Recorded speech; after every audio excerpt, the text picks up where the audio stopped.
Alamin natin kung magkano ang possible na kita ng isang retailer na makakapagbenta araw-araw ng 60 trays na itlog.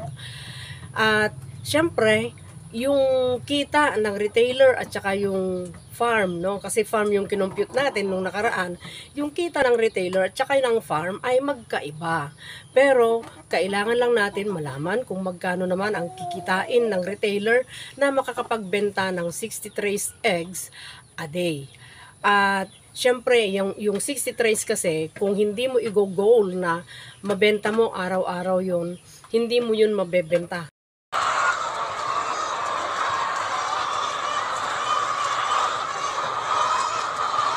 Magandang araw sa inyong lahat. Welcome ulit kayo dito sa channel ko, at para dun sa mga bago, ang channel ko ay nagbibigay kaalaman at idea tungkol sa poultry farming at egg marketing business. Kaya kung nandyan ka na rin lang, panoorin buo ang video para buo rin ang kaalaman at ideyang makukuha mo. At yung mga ads, lalo na kung short lang naman ito, maikli lang, pagtiyagaan nyo na, tulong nyo na sa channel ko. Thank you. Nung nakaraang video, nalaman natin kung magkano ang kita sa 2,000 heads layer na nangingitlog ng 1,800 pieces a day or equivalent sa 60 trays a day. At yun ay nasa 90% egg production. Ngayon naman, alamin natin kung magkano ang possible na kita ng isang retailer na makakapagbenta araw-araw ng 60 trays na itlog. At syempre, yung kita ng retailer at saka yung farm, no? Kasi farm yung kinompute natin nung nakaraan. Yung kita ng retailer at saka ng farm ay magkaiba. Pero kailangan lang natin malaman kung magkano naman ang kikitain ng retailer na makakapagbenta ng 60 trays eggs a day. At syempre, yung 60 trays kasi, kung hindi mo i-goal na mabenta mo araw-araw yun, hindi mo yun mabebenta. Kasi, di ba, marami? Pero, kung mag-goal ka na ibebenta mo yun ng araw-araw, pwede naman, di ba? Kasi sa school na lang, di ba?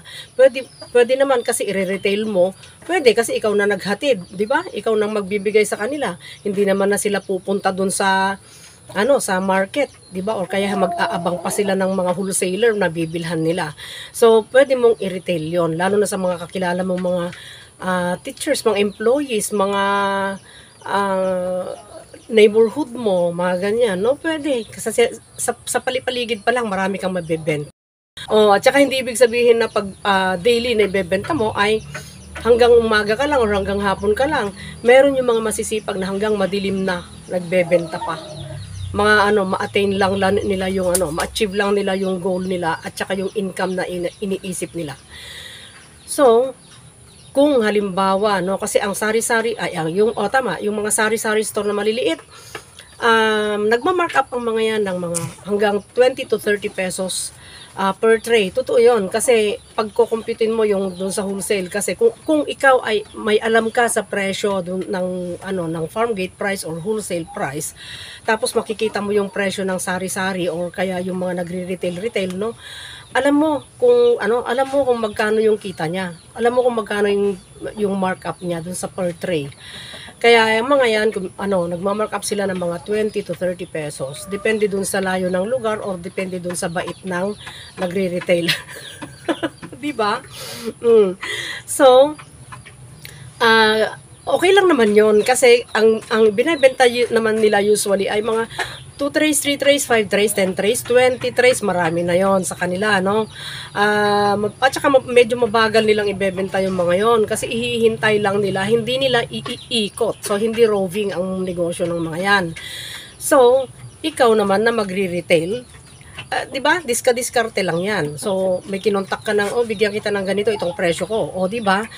May nag-markup ka na ng 10 to 15 pesos naman doon. Pwede ka mag-markup ng 10 to 15 pesos. So, kung halimbawa, ang per tray mo ay minarkupan mo ng 15 pesos ka mo na lang kasi i-deliver mo pa sa school na ilalakad mo pa or isasakay mo pa sa tricy mo or what, kung ano mang sasakyan gagamitin mo, no? So, 15 pesos times 60 trays, magkano? Diba? May 900 pesos a day ka. So, para kang empleyado. Di ba? Kung ganun ang gagawin mo. 15 pesos per tray times 60 trays equals 900 pesos a day yung gross income mo. Oh, times 30 days, meron kang 27,000. Diba? So, kung may 27,000 ka a month, ileles mo na rin siyempre yung expenses mo. Kung ano man yung ginastos mo dun sa, pagbebenta mo ng itlog na yon. Kung gumamit ka ba ng gas doon sa sasakyan mo, gumamit ka ba ng kadilakad, tapos nagutom ka, nagmerienda ka, mga ganun. So, depende na rin sa'yo. Alam nyo, yun ang pagkakaiba naman, no? Yun ang pagkakaiba ng farm, no? Tsaka yung retailer. Oo nga, mas kokonti ang kikitain ng retailer kaysa dun sa farm. Pero, ang farm naman, maraming gastusin yan, maraming minemaintain yan, maraming binabayad-bayaran yan. Ngayon naman, yung retailer, syempre, mas kokonti ang expenses niya. Yung gagamitin lang niya papunta, pagbili, dun sa wholesaler o kaya dun sa farm kung saan naman niya binili.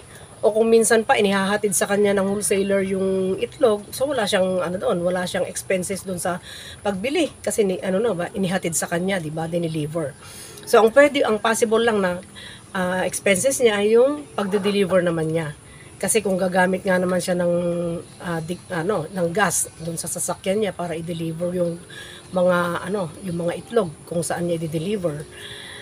Kasi 'di ba? Makakabenta ka ng 60 trays kung i-contact mo na.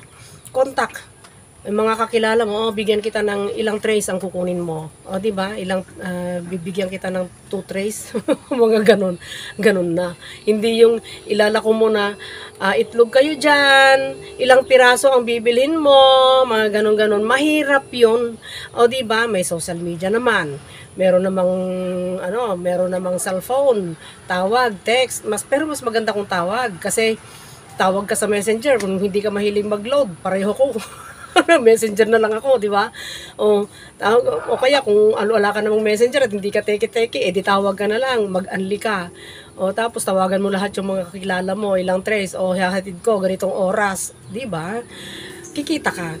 Kaya, yung retailer, hindi malayong kikita rin yan ng medyo malaki-laki kung masipag, madiskarte at saka may goal, no? Kasi kung magre-retail ka tapos wala kang goal, hindi ka madiskarte, ihihintay mo lang yung itlog na paninda mo, di wala. 'Di ba? So konti lang talaga ang Kaya yung iba, ang tingin nila pagka retailer, wala kang kita sa itlog. Pero ang totoo niyan, meron kang kita sa itlog kung madiskarte ka, kahit na retailer ka, kahit na halimbawa 50 trays, 60 trays, ganyan, pwede mong i-retail. Kung gusto naman nila natatawad silang konti, patawarin mo naman ng konti, ganun lang. Para at least ma-retain mo yung customer mo. Konti lang ang tawad nila, hindi mo naman pwedeng patawad ng malaki, ganun. Hanggang dito na lang at sana may natutunan ulit kayo dito sa video ito, may nakuha kayong idea na kahit kung gusto nyong mag-retail kayo, di ba? Pero pag-aralan nyo ang diskarte. Huwag niyong kalimutang mag-like, mag-subscribe at pakihit na rin syempre ang notification bell para sa susunod na mga videos ay ma-notify kayo at pakishare ng tuloy-tuloy ang mga videos ko at saka channel ko. At syempre yung mga old videos ko, nakikita ko, napapansin ko yun talaga ang pinapanood ng tao. Oo, pansinin nyo naman itong mga bagong video ko, yung mga nasa middle na mga video ko. Pansinin nyo naman lahat. Scroll down lang kayo, marami kayong matututunan dyan. So sana, pagpalain tayong lahat.